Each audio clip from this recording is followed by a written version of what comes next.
Hi friends, I am advocate Jaya Sheva. आज का हमारा टॉपिक है roles and responsibilities of a joint account holder. तो जब भी हम जॉइंट अकाउंट होल्डर का नाम सुनते हैं हमें लगता है कि चलो ठीक है, जॉइंट अकाउंट होल्डर है मतलब you will combine your funds और you will have the same like rights on the funds deposited in a joint account.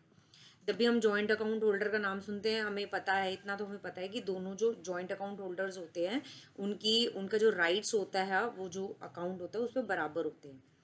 But अगर दोनों में से कोई एक होल्डर की डेथ हो जाती है तो ऐसे में क्या होगा, कंफ्यूजन क्रिएट होती है क्योंकि जो जिसकी डेथ हो गई है उसके लीगल हायर्स भी हैं उसके, और जो भी सर्वाइवर्स भी हैं। तो इस कंफ्यूजन के क्लैरिफिकेशन के लिए मैंने ये आज का वीडियो बनाया है। तो सबसे पहले, इससे पहले कि मैं आज का वीडियो शुरू करूं, मैं आपको फिर से रिमाइंड कराना चाहूँगी कि मैंने बहुत से और भी इंफॉर्मेटिव वीडियोस बनाए हैं, जैसे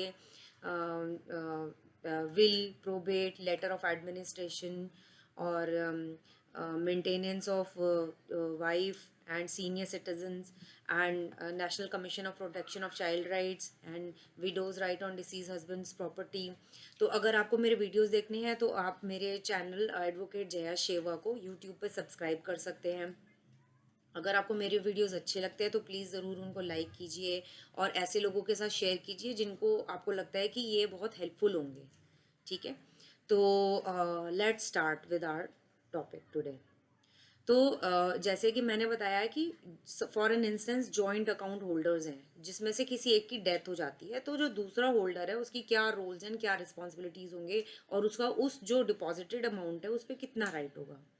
तो 2005 में जो रिजर्व बैंक ऑफ इंडिया है, ठीक है, तो उन्होंने मतलब एक पॉलिसी, एक कमेटी बिठाई थी जिसमें that was called CPPAPS, committee on procedure and performance audit on public services.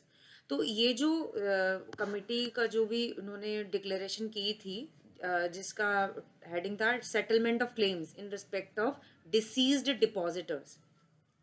सो ये जो सारा था ये प्रोसीजर को सिंप्लीफाई करने के लिए और क्लैरिटी के लिए ये एक सर्कुलर निकाला गया था।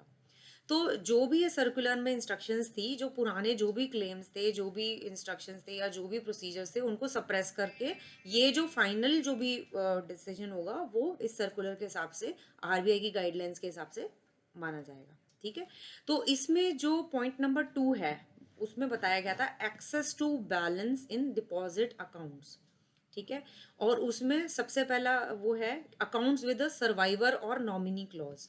तो अगर किसी अकाउंट में नॉमिनी का क्लॉज है, ठीक है, या सर्वाइवर है, ईदर और ऐसे करके कोई भी क्लॉज है, ठीक है, ईदर और सर्वाइवर और एनीवन और सर्वाइवर और फॉर्मर और सर्वाइवर और लाटर और सर्वाइवर, सो ये वाला क्लॉज है, तो जो पेमेंट होगा, जो बैलेंस होगा डिपॉजिट अकाउंट में, जो बैलेंस होगा उसकी पेमेंट या सर्वाइवर को या नॉमिनी को चली जाएगी।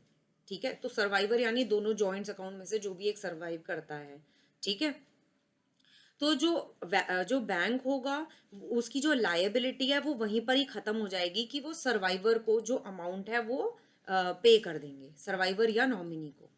ठीक है, लेकिन इसका जो पॉइंट नंबर जो 2 है, इसका 2.1 है, जैसा कि मैंने बताया कि जो सर्वाइवर या नॉमिनी को पेमेंट कर दी जाएगी और जो बैंक है अपनी ड्यूटी से फ्री हो जाएगी। इसमें क्लॉज नंबर C है, इसमें लिखा हुआ है कि it has been made clear to the survivor और nominee that he would be receiving the payment from the bank as a trustee of the legal heirs of the deceased depositor. ठीक है, that means such payment to him will not affect the right और claim which any person may have against the survivor और nominee to whom the payment is made. तो इसका मतलब कि जो bank है वो नॉमिनी या सर्वाइवर को अपना अमाउंट पे कर देगा, ठीक है, और उसकी रिस्पॉन्सिबिलिटी वहीं खत्म हो जाती है। लेकिन वो उस पैसे को ट्रांसफर करने पर जो अगर जो जो डिसीज है, जिसकी डेथ हो गई है, उसके जो लीगल हायर्स हैं उनका जो राइट है, जो मनी है उसमें खत्म नहीं हो जाता। He will act as a trustee of the legal heirs of the deceased depositor. तो यहाँ पे भी हमें पता चला कि ना सिर्फ नॉमिनी, जॉइंट अकाउंट होल्डर भी एक सर्वाइवर का रोल निभा रहे हैं। इसके अलावा इसी पॉइंट को स्ट्रॉन्ग करने के लिए एक केस आया था, Shrimati Bharati Phulki versus and others versus Shrimati Kamala Baladas and others. ये 2017 की, नवंबर 2017 की जजमेंट है, जिसमें कैलकाटा हाई कोर्ट ने बताया था कि द सर्वाइविंग मेंबर और the nominee has the right to withdraw the money from the accounts.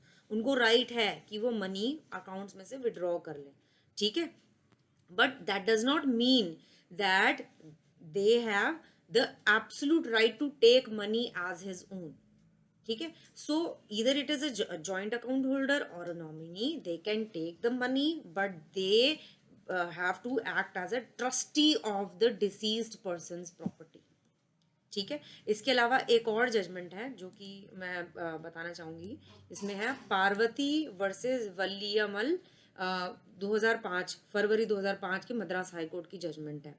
तो इसमें भी यही है कि a deposit by a person of his money in the bank in the joint names of himself and another person, and the terms that it is payable to either or survivor, does not on one's death constitute a gift by him, ठीक है, and there is a resulting trust in his favor in the absence of proof of a contrary intention, ठीक है। तो इसका मतलब ये है कि भाई जब तक कोई एक डॉक्यूमेंट ये क्लेम नहीं कर देता कि भाई उसकी इंटेंशन थी कि जॉइंट अकाउंट होल्डर बना के वो चाहता था कि प्रॉपर्टी सारी उसी को ट्रांसफर कर दी जाए मेरी डेथ के बाद, या फिर नॉमिनी या जॉइंट अकाउंट होल्डर बना के, तब तक ये जो जॉइंट अकाउंट होल्डर है या जो नॉमिनी है, they will act as a trustee for the legal heirs of the deceased person.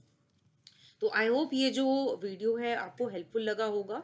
अगर आपको और भी क्वेश्चंस हैं तो आप प्लीज़ मेरे से पूछिए, कमेंट बॉक्स में पूछ सकते हैं। अगर आपको लगता है कि ये वीडियो किसी को हेल्पफुल है तो प्लीज़ उनके साथ ज़रूर शेयर कीजिए। अगर आपको मेरा वीडियो अच्छा लगता है तो प्लीज़ ज़रूर लाइक कीजिए, मेरे चैनल को सब्सक्राइब कीजिए, ताकि आपको और भी ऐसे इन्फॉर्मेशन से भरे हुए वीडियोज़ मिले। Thank you so much. Stay healthy, stay safe.